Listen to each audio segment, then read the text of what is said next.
সমকালের নিয়মিত আয়োজন কণ্ঠকলামে আপনাদের স্বাগত জানাই। ঢাকা ছিল প্রাণের শহর। কবি শামসুর রহমান লিখেছিলেন স্মৃতির শহর।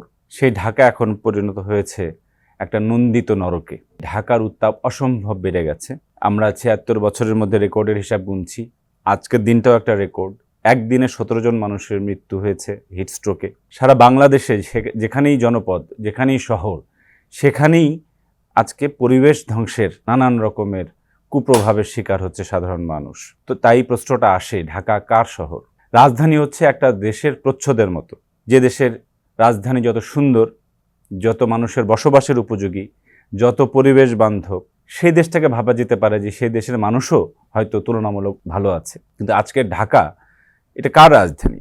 এই শহর হচ্ছে এই দেশে একটা দেশের শাসকদের যে মানসিকতা, তাদের যে চিন্তা ভাবনা, তাদের যে পরিকল্পনা, তারই ছাপ তো পড়ে রাজধানীতে শাসকেরা বসবাসও করেন। সেই রাজধানীর যদি এই অবস্থা হয়, তাহলে আমরা কোন দেশে বসবাস করছি এটা ভাবার সময় চলে এসেছে। ঢাকায় একটা গান ছিল, ঢাকা শহর আইসা আমার আশা ফুরাইছে। ঢাকা নাকি আশা মেটাতো। এখন ঢাকায় মানুষ আসে শুধু জীবিকার জন্য। ঢাকা একটা ট্রানজিট নগরী। এই নগরীতে কেউ বসবাসে শান্তি পান না।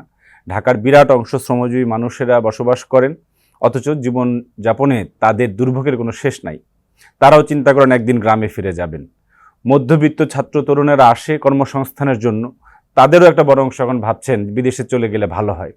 যারা এই দেশের বিত্তবান, তারা ঢাকাকে একটা সম্পদ বানাবার কারখানার মতো ব্যবহার করেন।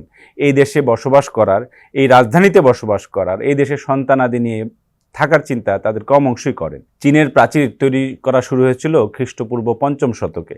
সেটা চীনারা শেষ করে ১৬ শতকে। মানে প্রায় ২১০০ বছর ধরে তারা এই কাজটা করে গেছে। যিনি শুরু করেছেন তিনি এর ফল দেখে যেতে পারেননি। যিনি তাজমহল বানিয়েছেন তিনি কল্পনা করেননি যে তিনি এটা শুধু দেখবেন।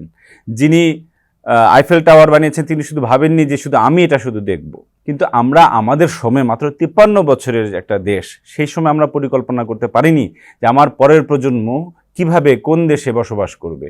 আমরা এক প্রজন্মের বর্তমান সময়ের চিন্তাই করতে পারি না, আমরা ভবিষ্যতের প্রজন্মের চিন্তা আমরা কি করব। আমরা যে হারে প্রকৃতি ধ্বংস করছি, নদী, ঢাকার ২৬টা খাল, বড় নদী, বুড়িগঙ্গা, তুরাগ, বালু রয়েছে। ঢাকার চারপাশে বাংলাদেশের সবচেয়ে বড় নদী ব্যবস্থাগুলো প্রবাহিত। সেসব নদী থেকে শাখা প্রশাখা হয়ে ঢাকার আশপাশে দ্বারা প্রবাহিত হয়েছে শীতলক্ষা। পদ্মা খুব বেশি দূরে নয়। এই ঢাকা চারপাশে ছিল কেরানীগঞ্জ, মুন্সিগঞ্জ, সাভার অঞ্চলে জলাভূমি। গাজীপুরে ছিল অরণ্য।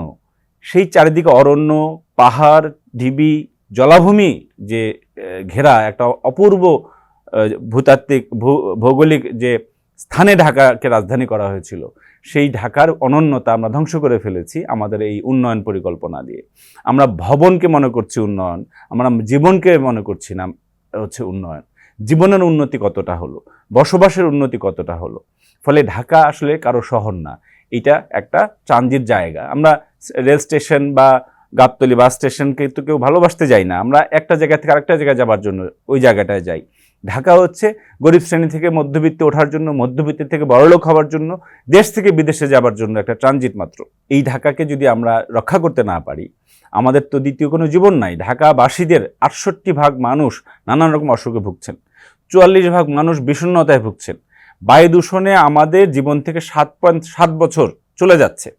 আপনার জীবনকে থেকে ৭ বছর যদি কেউ কেড়ে নেয়, তাকে কি আপনি ক্ষমা করবেন? আপনি যদি ৮০ বছরে মারা যান, ধরে নেবেন আপনার হয়তো আরও ৭ বছর আয়ু ছিল।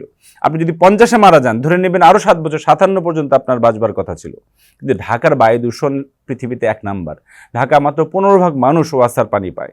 ঢাকার চিকিৎসা ব্যবস্থা, যোগাযোগ ব্যবস্থা, ঢাকার যে সবুজ অরণ্যগুলো ছিল, সেই জলাভূমিগুলো ছিল, আমরা যে নগর উন্নয়ন পরিকল্পনা করা হয়েছে, সেটা শেষ পর্যন্ত আবাসন কোম্পানিগুলো নিজেদের মতো করে বদলে ফেলেছে।